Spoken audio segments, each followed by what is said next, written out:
For the last 2 years, mystery has surrounded the disappearance of a hiker from Brentwood. Jerry Largay disappeared along the Appalachian Trail, and no one knew what happened to her until this week.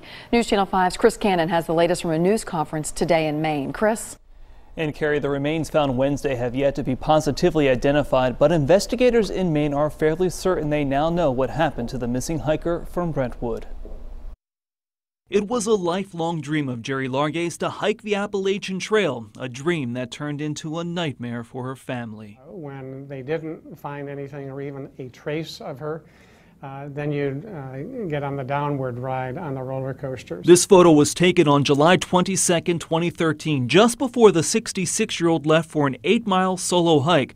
Largay's husband was supposed to meet her the following day, but she was never seen again. It's impossible to say what I don't miss, because I miss everything about her. I try and focus on the good times and not about what I don't have. Wednesday morning, a forester on U.S. Navy land just off the trail discovered skeletal remains. The Maine Warden Service says several pieces of clothing consistent to what Largay was wearing were near the remains. The red lines on this map represent all the areas searchers have covered since Largay went missing. The yellow diamond is where the remains were discovered. They were so close. Largay told us 2 years ago those rescuers did all they could. And it was clear to us, my family members and myself, that this wasn't just a job, that this was almost as much of a crusade for them as it was for me, as for us. 10 weeks after Largay went missing in 2013, her husband seemed at peace about his wife's disappearance. Her life was all about helping others.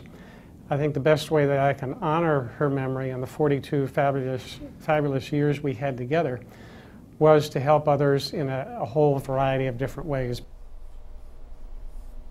And right now, the Maine wardens say they do not suspect foul play in this case. The medical examiner there in Maine will have to positively identify those remains. The Largay family was not at today's news conference. Carrie? Thank you, Chris.